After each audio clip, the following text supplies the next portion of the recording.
And then we move inshallah ta'ala to hadith number 16.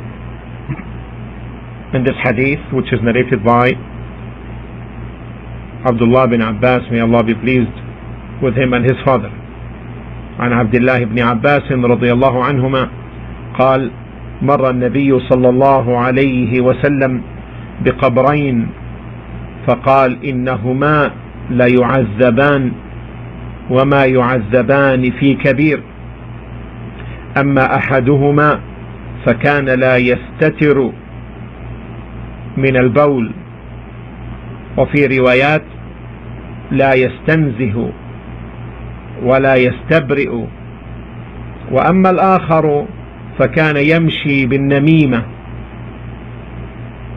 فأخذ جريدة رطبة فشقها نصفين فغرز في كل قبر واحدة فقلنا يا رسول الله لم فعلت هذا؟ قال لعله يخفف عنهما ما لم ييبسا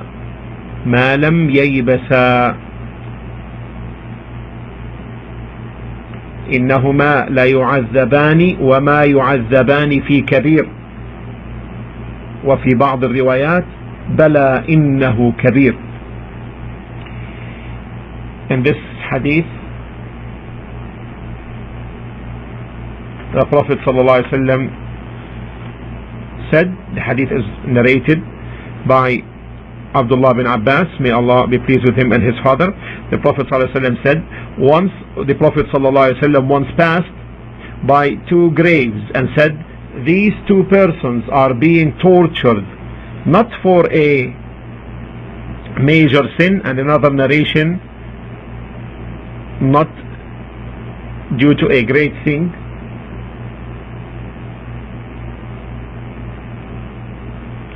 That meaning that they cannot avoid. One of them never saved himself from being soiled with his urine, while the other used to go about with calumnies, make enmity between friends, spreading evil between them. The Prophet ﷺ then took a green leaf of a date palm tree, split it into two pieces, and fixed one on each grave. They said, O Allah's Messenger, why have you done so?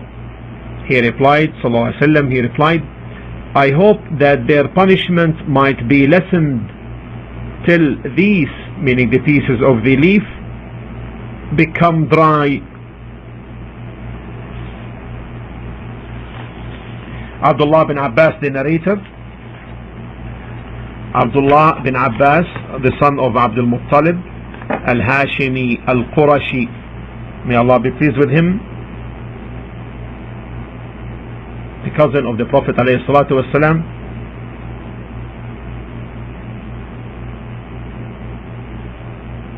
the scholar of this ummah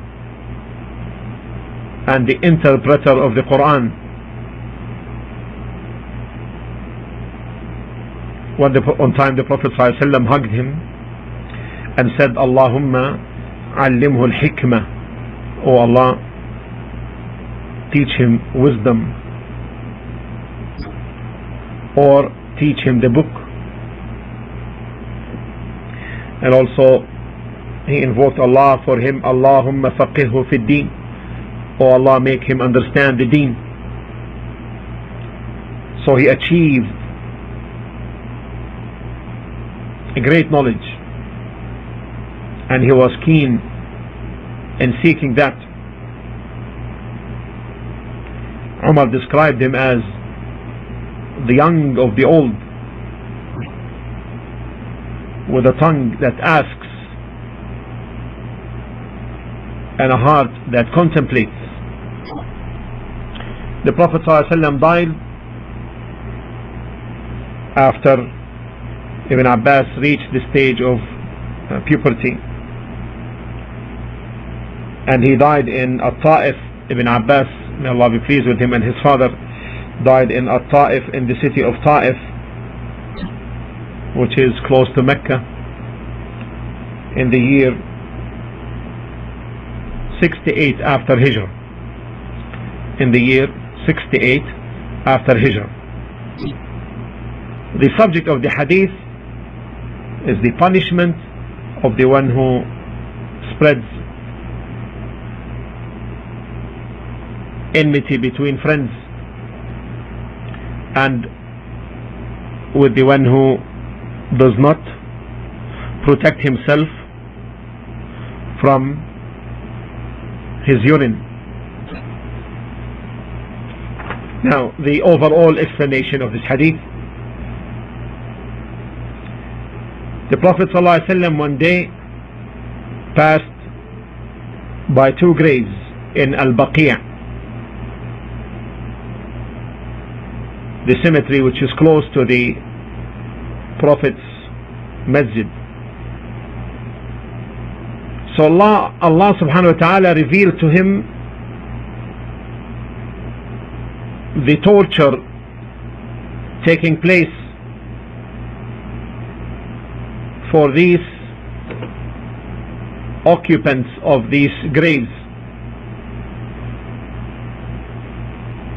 He heard their punishment, and Allah gave him the reason for that punishment, why it is inflicted upon them. A group of the companions were with the Prophet ﷺ, and he informed them as a warning regarding the causes for such punishment, and that he made it clear to them that the reason for them for their punishment is not something that they cannot rid themselves of, and it's difficult to rid themselves of. In fact, if they wished, they would have done so, although it is major in terms of its punishment. One of them, it is because he was careless concerning the purification which is a condition for salah, and so therefore he didn't save himself from being soiled with his urine. And to the other one, punishment inflicted on the other one was due to him causing enmity between the Muslims, relating people saying one to the other with the intention of causing mischief and enmity and hatred between them, something which leads to the corruption of the society. Then Ibn Abbas, may Allah be pleased with him and his father, the narrator of the hadith, said that the Prophet ﷺ took a green leaf of a date palm tree and split it into pieces and fixed one on each grave by the side of the head of the occupant, and he said alayhi salatu wassalam, لَعَلَّهُ يُخَفَّفُ عَنْهُمَا مَا لَمْ يَيْبَسَا. I hope that their punishment might be lessened till these pieces of the leaf become dry.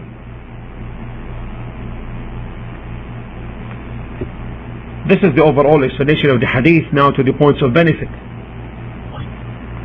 First benefit is that the affirmation of the punishment in the grave,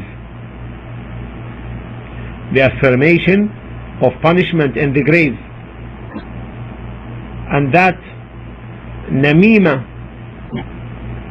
making enmity between people and not saving oneself from being smeared with one's urine, is from the causes of the punishment in the grave, and that most of the punishment of the grave is related to this matter of unprotection from one's urine. Second benefit Allah subhanahu wa ta'ala may reveal this punishment in the grave as a sign, as he did here, where it is a sign for the Prophet alayhi salatu wasalam. The next benefit is that the obligation to protect oneself from one's own urine and all other filthy urines. The third benefit is that namima, making enmity between friends and Muslims, and abandonment of protection against one's own urine is from the major sins, because there is a punishment dependent upon it. Shaykh al-Islam Ibn Taymiyyah rahimahullah said, any sin upon which there is a punishment, a particular punishment is specified to it, then it is a major one, and that there is no punishment except for doing haram or abandoning a wajib, an obligation. The fifth benefit is drawing attention to the great importance of salah, since the unfulfillment of one of its conditions of purity is a cause for the punishment in the grave. The kindness of the Prophet ﷺ concerning his ummah, even the wrongdoers of it, where he ﷺ did this temporary intercession for them when he took the green leaves of the date palm and split it into two pieces and fixed one on each grave, and said, I hope that their punishment might be lessened till these pieces become dry. And from this we take that the intercession can be limited to a certain time. Now, can we do this now after the Prophet ﷺ in our times, or after the Prophet ﷺ? Is it a sunnah to put green leaves of date palm trees or the like on the graves, as it is now done in many parts of the Muslim world,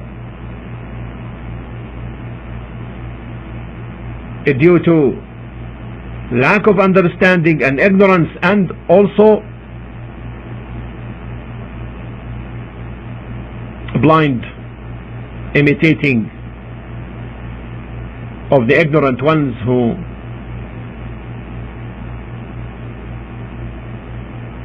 built upon this hadith the permissibility to do something like that. It is not really a sunnah to put the green leaves of date palm trees or the like as people do nowadays, because we don't know that the occupant of this grave is being punished. This is a matter of the unseen. Who knows that this particular grave occupant is being punished? Secondly, there is in this case an ill opinion about the occupant, because anyone who would see the grave would come to conclude that this person now is being punished, while on the other hand he may be blessed and in bliss. Thirdly, the Prophet ﷺ did not do this on other graves, and the companions after him did not do that. Then therefore this is an innovative matter if it is done. Some of them said that it is sunnah to put the trees and the green leaves, and when asked about it they said, well, because the trees make tasbih of Allah subhanahu wa ta'ala. First, we have no proof that the Prophet alayhi salatu wasalam used to come to the graves and make tasbih. Second, what makes the tasbih restricted to the time when the leaves are moist and green? Why not when they are dry as well? Thirdly, what makes us sure that tasbih is a cause for lightening the punishment if it is mentioned by the graves? From all these angles together, we come to know that this is not from the Sunnah, and that it is an innovation that people should avoid and keep away from. Question: is slight urine forgivable if a slight amount of urine smears on one's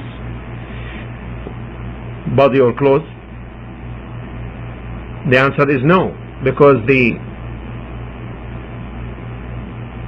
Prophet ﷺ said in the hadith reported by Abi Hurairah, "Istanzihu min al-bawl," safeguard from urine, and this is general. However, the scholars rahimahumullah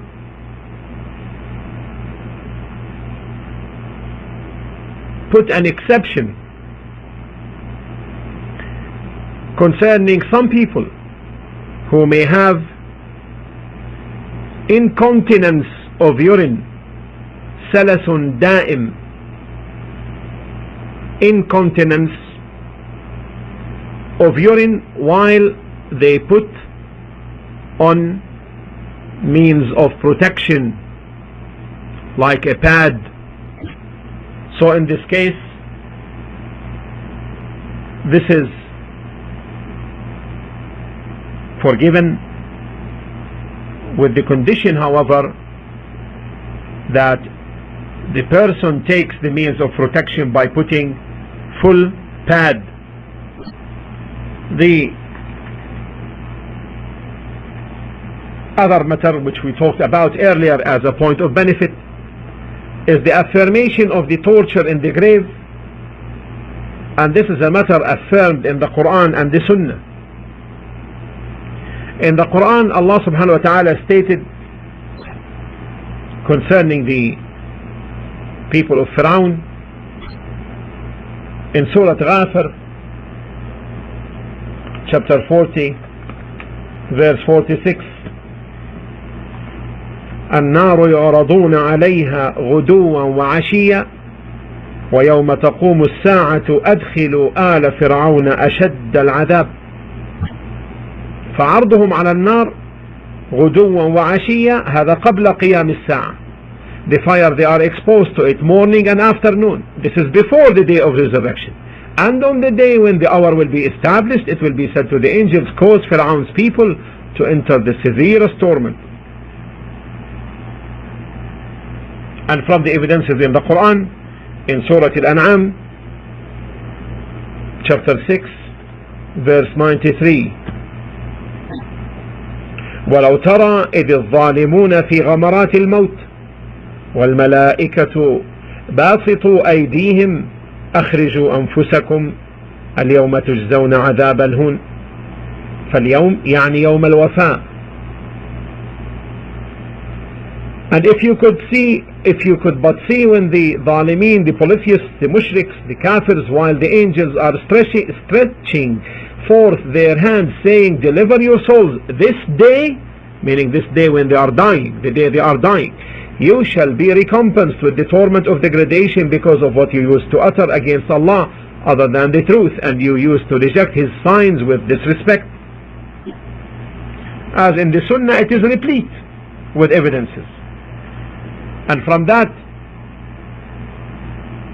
is that the Prophet ﷺ commanded us to seek refuge in Allah from 4 matters after the last tashahhud in salah, and he mentioned one of them as being adhabul qabr, the torment in the grave.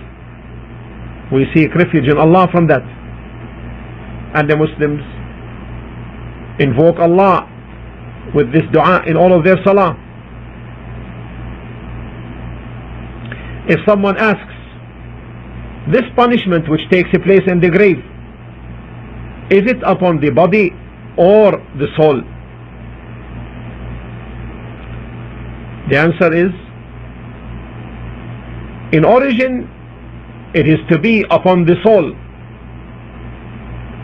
as Shaykh al-Islam Ibn Taymiyyah rahimahullah mentioned. However, it can be connected with the body, and it could be therefore reaching the body. And if it is also asked, would the one being burned who die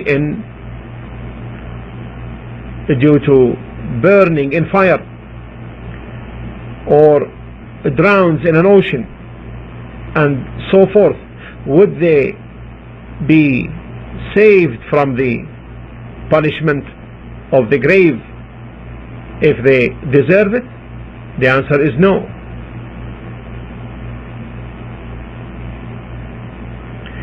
Because the origin of the punishment is upon the soul. And if someone asks the question,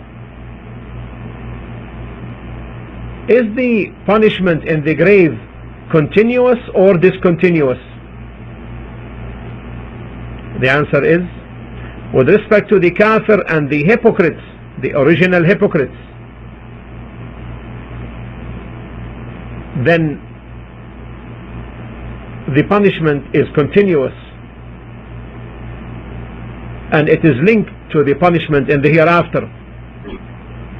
As to the disobedience of the believers, it may be that it is possible that they may be punished in this life of the barzakh after they die in accordance with their deeds, and then it could be lifted from them, and it may continue in accordance with their sins, and it may be that they may be not punished in the grave, and that their punishment could be postponed till the day of resurrection, and it may be as well that Allah forgives them.